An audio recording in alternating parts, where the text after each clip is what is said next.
customer is going to be likely local restaurants and bars who want to promote their happy hour and gain more exposure to possibly students or travelers. Great. Thanks. So we are Artisan, and our product is a location-based image sharing application with the purpose of allowing users to share their experience at specific locations for entertainment and inspiration purposes. And our customers are companies who are looking to advertise using our platform. Okay. What kind of companies? And we thought like there's many, like if people are traveling, so any sort of companies that are local in the area, or any bigger companies, if say they're on a hike or something, you want to promote hiking gear or something like that. Great. Thanks. We are Fair Play. Our company is a music streaming application. It's supposed to support our new artists develop a stream of revenue that's better than most of our competitors like Spotify or SoundCloud through our application. And our target customers are going to be those new artists and listeners who are looking for music and looking to support the favorite artists. Cool.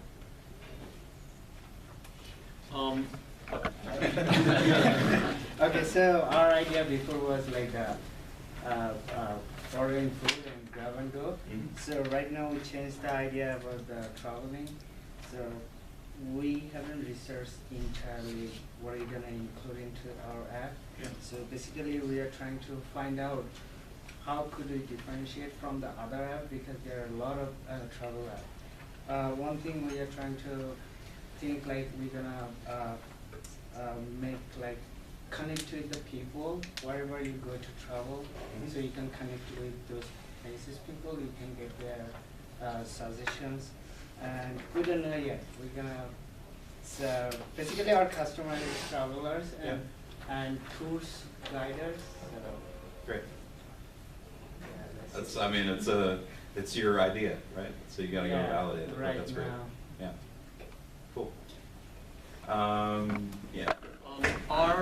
We're making a powerful productivity app to reduce the complexity of planning and scheduling the user's goals. Okay. And our initial customers, we're looking for people who are having trouble juggling many different platforms that currently keep track of events and deadlines and whatnot. Great. Any particular age or type of person that you'd want? Well, from our experience, the thing that we have trouble with is, as engineering students, we have lots of different platforms, but we're not sort of necessarily trying to shackle ourselves to students and the thing that students use, because we also have had this experience at jobs and whatnot. So I think that it's the age group, maybe tech-savvy people who are interested in using these sort of technologies, but and specifically from our experience, engineering students, but we don't want to tie ourselves to that so super strongly. Yeah, that's a great point. Thanks.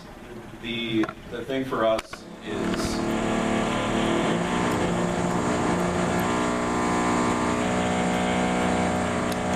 give it a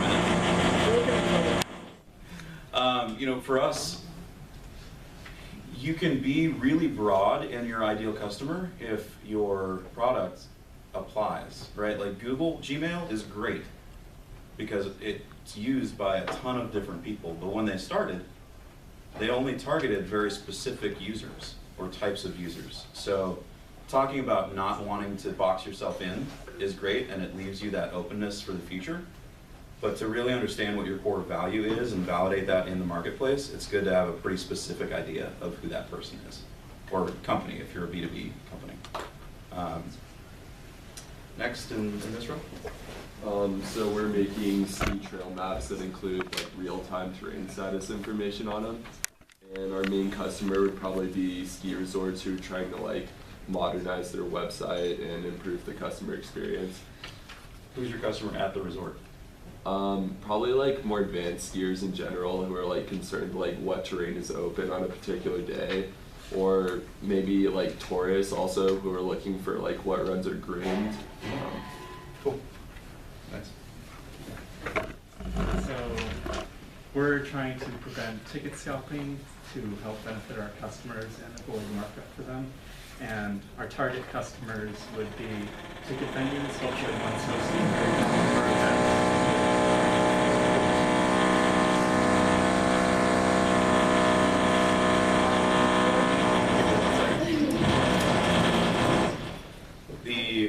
this is actually a really good example. You guys are gonna go through some pitches, and one of the outcomes of this whole capstone is potentially going out and raising money, right? Making these companies real, or at least pretending like you're making these companies real. When you are in that environment, any kind of weird shit can happen. So the ability, why I'm having everybody go through this a couple times with your pitches, is to A, get more comfortable with it, because already you guys sound more comfortable with describing what it is you're doing. Practice that over and over and over again. In the middle of the pitch, the power could go out. Somebody could throw something from the back of the room at you. Literally going through the Techstars program, in order to get on the demo day stage, you have to stand up in front of the entire class like this. Everybody has 100 ping pong balls.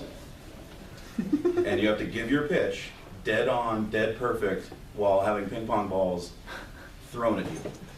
And anybody can do anything they want to do to try and distract you. And if you can make it through that, and you guys have done a great job of making it through the distractions already, that's a really good sign that you can just automatically turn on, oh yeah, Be Mindful is it's a dating app for people who are into yoga, meditation, personal development, wellness. The way that I say that differs every time, but the content or the overall approach is the same. So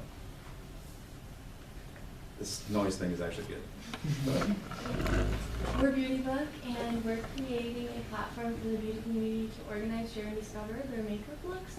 Our ideal customer would be women in their 20s who use social media and also are passionate about creating new makeup looks, as well as discovering and trying new ideas and looks from their community.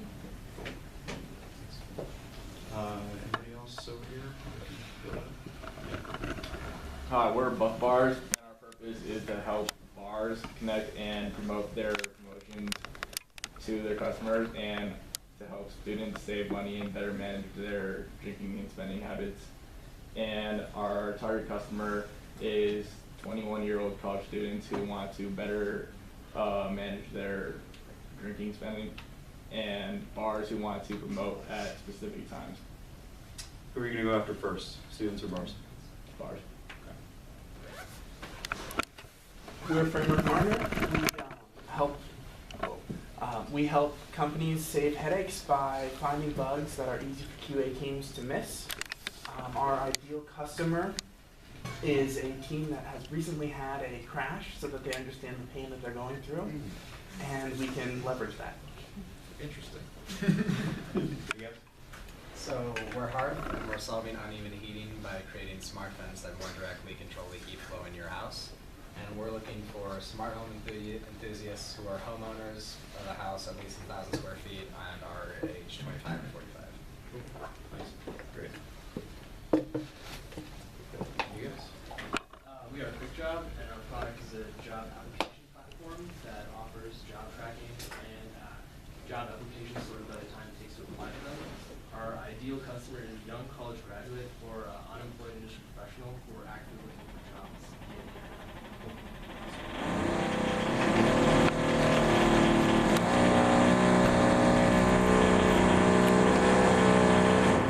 Go ahead. We are Team Flatiron, and we are creating a shared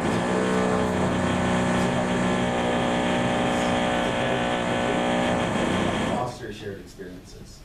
And we collect user analytics to help events create their promotions. So we are Give and Go Film, and our purpose is to save coaches time editing videos so they can focus more time on doing what matters. And our ideal customer is a coach that doesn't have a huge team under him, so one who could really use the help with technology in order to make his team better. Great. Questions on who your ideal customer is, how to find them? No, you guys seem pretty solid. This is great. I'm actually impressed. That's good. One of the things on customer development and finding that persona, as you start to go out and test with users, you can do all of the empathy interviews you want and get a really great sense of what people might be looking for.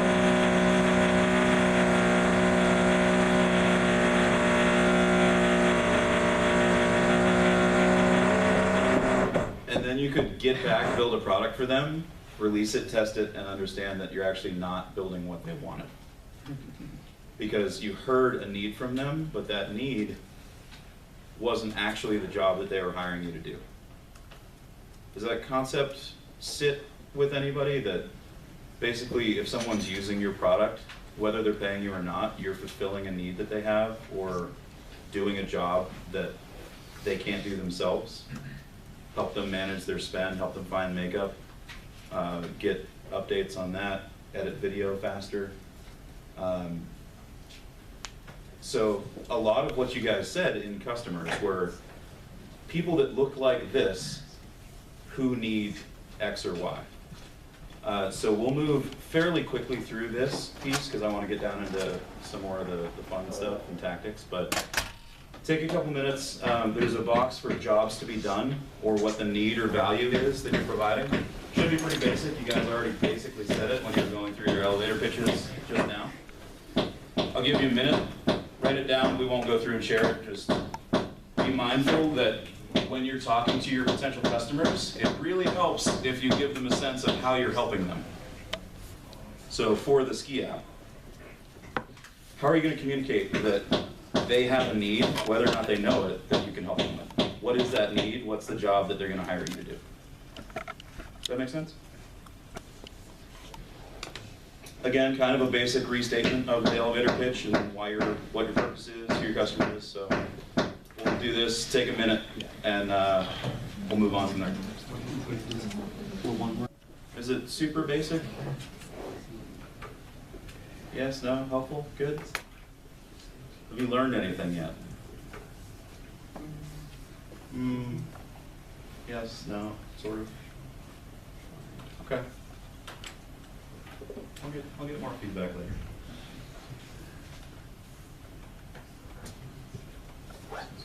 That brings us through what your product is, who your core customer is, and what value you might be providing to them. All of that is going to come from your empathy interviews, from your development, from your testing. You'll figure out what it is that your customers want. The next biggest challenge for us in the marketing world is figuring out what makes you different than everybody else that thinks they can solve the same problem. So, in the makeup world, there are millions, I would imagine, of different ways to find and select makeup that's recommended for a particular person. What makes you different? You guys have thoughts on that? Yeah. So, well, we're helping makeup users find makeup looks, so like inspiration, and then the looks have the steps that the author of the look took to create them, and then the products they use. So then we're differentiating, since whenever you search on other platforms such as Pinterest or Instagram, you don't know the products that they used for that look or the steps that they took or any detailed information to be able to recreate it. Yeah. So we provide all that detailed information and an easy way for a creator to put in that detailed information so other people can recreate it. Cool. On the streaming side, what makes you different than Spotify? Why should I care? I think it's the fact that, you know, we allow like artists and new artists to post a lot easier without the need for having like a record label for them, put them on Spotify, and the fact that we won't pay them like 8 cents or like not even 8 cents, it's like a tenth of a penny for like per play, and we'll allow like users to also directly contribute to their favorite artists. So we're primarily targeting like new artists right now that don't have like millions and millions and millions of fans that support them, so that they can play their music every day.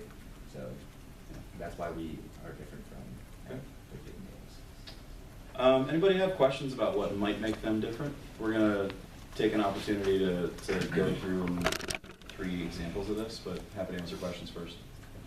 So this is like more of an example, but it's like an operational advantage, whereas big companies have to go through a massive pipeline of, you know, development, QA, all this sort of stuff. But if you have a small team of people who know what they're doing, they can crank out features like nobody's business and get things to market much faster than corporations can.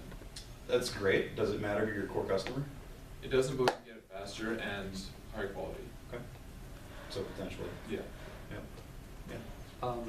I guess the question is how much does understandability matter in the differentiation? Does your customer have to understand like how much does the customer have to understand about your differentiation? Like in our case, Yeah. our differentiation is a lot of very specific technology from the field that I'm studying that differentiates us from our competitors. But Yep. if you talk to a developer, they generally don't know or care about that subfield and why it matters. Yeah, I mean, from my standpoint, at the highest level, you can connect it back to what that pain point is or what job that they're hiring you to do. So if they're hiring you to be a better, and like in my example, if I'm going to hire you to be a better QA tool or to help my QA process on Android, from my perspective, because I'm not a dev, I don't care about the technology. I want to know what makes you better in words that make sense to me. I don't know if that's helpful or not. Understandability there might be a little bit of education there. I might actually not be your core customer. It might be my organization, but you might be looking for my head of engineering who is going to understand that a little bit better. That makes sense. Maybe, maybe not. You're shaking your head back there? It's his PhD research, so it's very specific. Okay. I mean, it's just, you know, as a developer, you learn the technology you use, and it's not something that the average developer uses, so it's a bit off the beaten path, I guess. I can understand that. I think for me, so if I put it in my world, we're different, not because of our technology, because we're sort of a half hybrid of Tinder swiping and selecting profiles and doing all that stuff. What actually makes us different is the quality of person that you're going to find and the fact that we're pre-selecting that group of people. So we're putting the right people in the room for you to interact with, not sending you out into the world of Match.com where you're going to just encounter a bunch of bullshit profiles. Understandability, I think, is important, but you always got to think about who that's being shown to, or what that language is being shown to. Does that help? Just cool. I have a question. Yeah. Can I ask like what people like you're targeting? Like besides like I know like like what age group and like so yeah, to participate with you guys, my ideal customer is a 30 to 45-year-old, primarily. Let's see. The lifestyle attributes that we target are going to be people who have been in at least one serious relationship, probably been married, are not primary users of dating sites right now. So they might have had bad experiences with things like Tinder, or can't find the person that they're looking for on Match.com, or don't want the religious overtones of something like eHarmony. They are generally more affluent. They are generally interested and have disposable income to spend on subscription services and health club plans and spas and that kind of thing. Somebody who spends a lot of money at Whole Foods is the easiest way to describe it. We do a lot of our user acquisition on Facebook, so we can get very, very specific in terms of someone who has been to a yoga class in the last 30 days. It's that scary world of internet targeting. But yeah, does that give you a sense? How do I sign up? Yeah. You can go to our website. And that's our core customer. There are 80-year-old men who have meditated an hour a day for most of their lives that are on our platform. There are also college students who go to Core Power for none of the mental health benefits of yoga, but the physical benefits of it. Yeah. Other questions? Does anybody have a really good example of what makes their product different to their core customer? Yeah. We're automatic and we can do it in like an hour, whereas competitors do it in 24 hours. Okay. Anybody else? Yeah.